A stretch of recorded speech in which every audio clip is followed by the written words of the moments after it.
Intentional torts were probably the first topic you studied in your torts class. Perhaps knowing this, the bar examiners always make sure to dedicate a healthy number of questions to intentional torts. In this lesson, we'll cover the major intentional torts to help prepare you for this important topic. First, though, let's define intent. A person satisfies the intent element if she acts with either purpose or knowledge. Purpose means acting with the conscious objective to perform an act or to cause a result. For instance, if an actor swings her fist with the conscious objective of hitting someone, then she acts with purpose and therefore intent. Knowledge means that, although the actor's conscious objective or desire might not be to cause a particular result, she acts with the substantial certainty that her conduct will lead to that result. Suppose an actor tosses a rock at a group of children, meaning to disperse them. Though the actor doesn't want the rock to hit a child, the children are so numerous and close together that the rock is virtually certain to hit one of them. Here the actor has acted with knowledge and therefore intent. Now let's talk about battery. Battery requires that the actor intentionally cause physical contact to the victim. The contact must be either harmful or offensive. The three types of physical contact are direct, indirect, and remote contact. Direct contact means that part of the actor's body touches part of the victim's body. Indirect contact means contact with something intimately connected to the victim's person, such as something the victim is wearing or holding. Remote contact means causing some object or instrument to touch the victim, for instance, tossing a rock that hits the victim.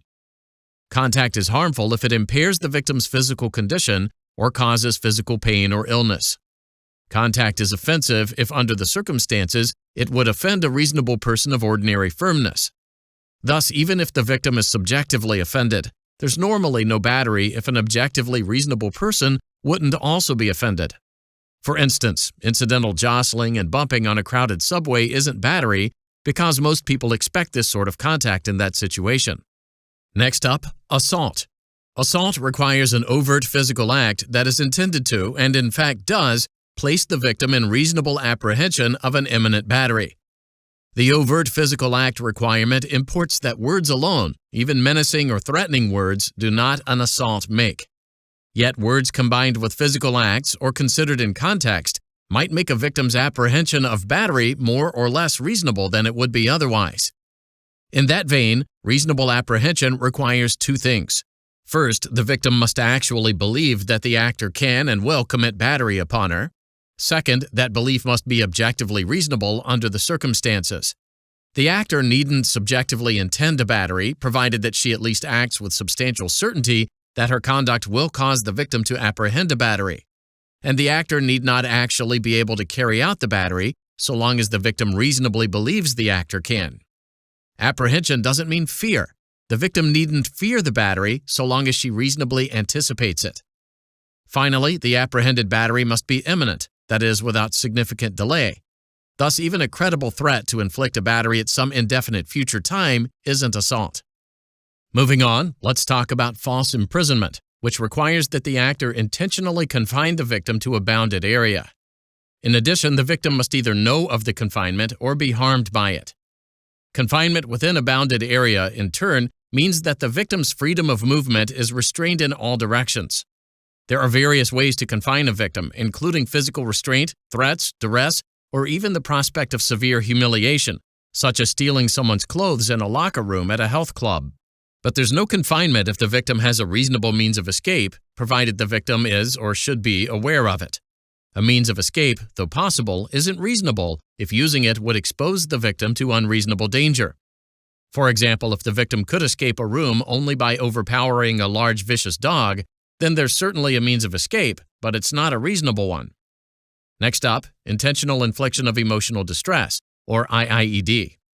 IIED requires that the actor engage in extreme and outrageous conduct by which the actor intentionally or recklessly causes the victim to suffer severe emotional distress. Extreme and outrageous conduct is conduct that transcends the bounds of human decency, such that a civilized society would regard it as atrocious and utterly intolerable. This standard normally excludes petty insults and indignities. Even so, courts have identified several factors that, if present, tend to support a finding of extreme and outrageous conduct. These factors include abuse of power, repeated conduct, a pattern of offensive behavior, public humiliation, racial or ethnic bias, exploiting a vulnerable class like the elderly, and deliberately exploiting the victim's peculiar sensitivity. In IIED, recklessness means that the actor consciously disregards a substantial and unjustifiably high risk that her conduct will cause the victim to suffer severe emotional distress. Recklessness is a lesser form of culpability than intent, but a greater one than negligence. Emotional distress is severe if it exceeds what a reasonable, ordinarily firm person could be expected to endure under the circumstances. In this vein, courts normally require some objective indicia that the distress is severe. These indicia may include physical symptoms, such as nausea. Other indicia might involve behavior like weeping or gesticulation, as well as mental or emotional disorders, insomnia, nightmares, and so on. Let's wrap things up with transferred intent.